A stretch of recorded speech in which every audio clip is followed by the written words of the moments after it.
Bonjour, je vous propose ici la suite de la vidéo sur les mécanismes du climat.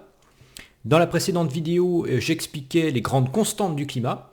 Ici, je vais présenter plutôt les grandes fluctuations du climat en remontant jusqu'à la naissance de la Terre. Pour comprendre l'évolution de l'atmosphère terrestre, il faut commencer par un peu de chimie. La classification périodique des éléments met en avant une propriété essentielle. En haut à droite se trouvent les éléments oxydants, c'est-à-dire ceux qui ont envie de gagner des électrons. Par exemple, le chlore forme naturellement Cl- dans l'eau. A l'inverse, en bas à gauche, figurent les éléments plutôt réducteurs, qui ont envie de perdre des électrons. Par exemple, le sodium forme naturellement Na+. Entre les deux, certains éléments, comme le carbone, sont plus polyvalents. Naturellement, les bons oxydants sont attirés par les bons réducteurs. Par exemple, l'oxygène va se greffer facilement sur l'hydrogène pour former l'eau H2O. Ces propriétés découlent de la physique quantique et ça serait trop long de les justifier dans cette vidéo. Lors de la formation de la Terre, les éléments les plus lourds sont naturellement tombés vers le centre. L'intérieur de la Terre contient donc des éléments plutôt réducteurs qui sont recrachés par le volcanisme.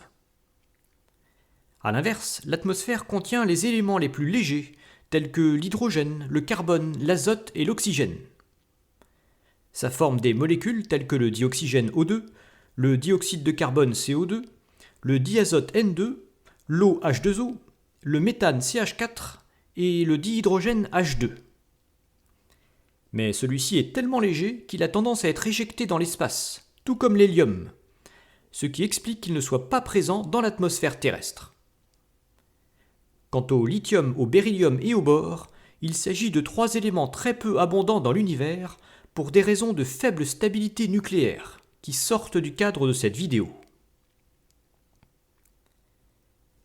On voit que le carbone très polyvalent est présent à la fois sous forme oxydée avec le dioxyde de carbone et réduite avec le méthane.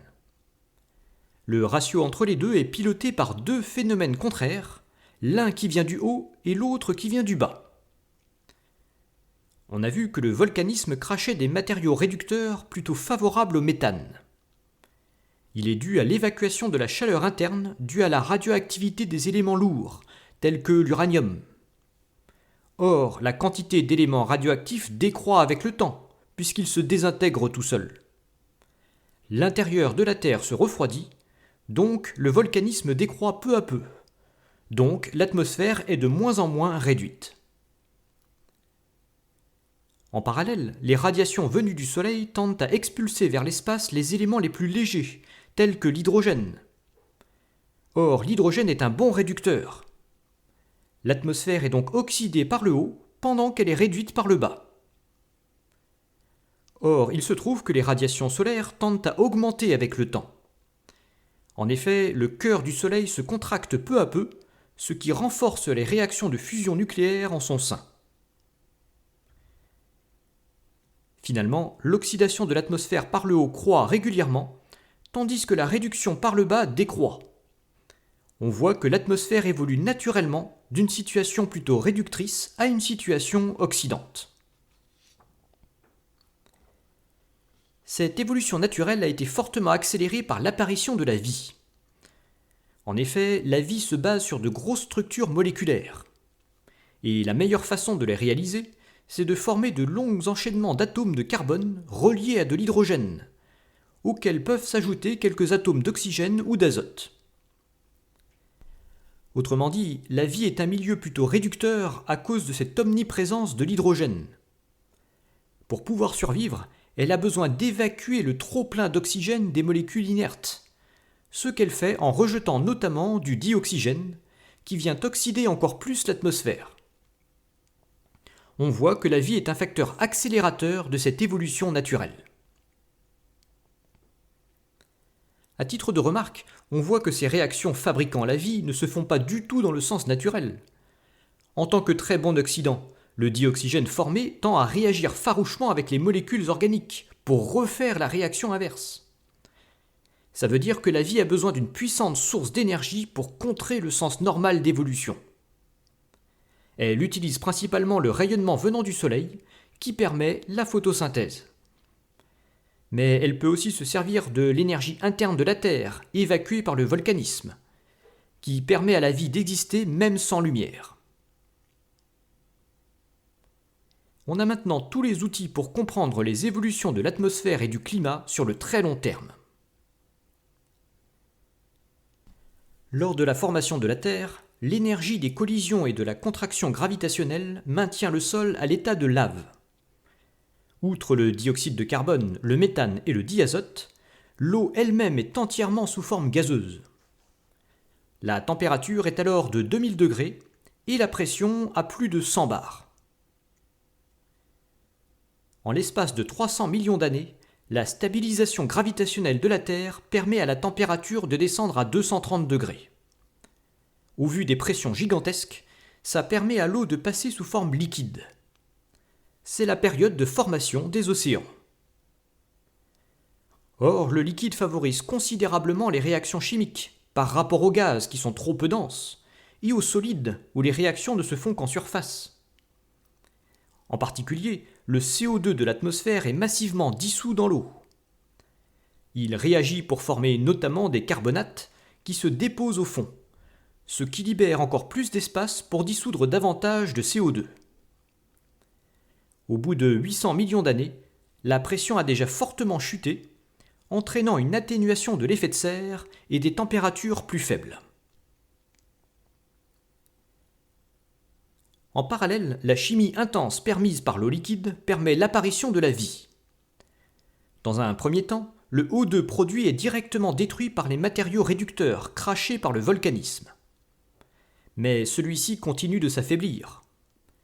Au bout de 1,6 milliard d'années, le O2 peut commencer à s'attaquer au méthane de l'atmosphère pour le transformer en CO2. C'est une catastrophe. Le méthane est un gaz à effet de serre 30 fois plus efficace que le CO2, et cet événement entraîne une chute brutale des températures, d'autant que le rayonnement solaire est 20% moins puissant qu'aujourd'hui. C'est la première glaciation dans l'histoire de la Terre, celle de Pongola, et la première crise pour la vie.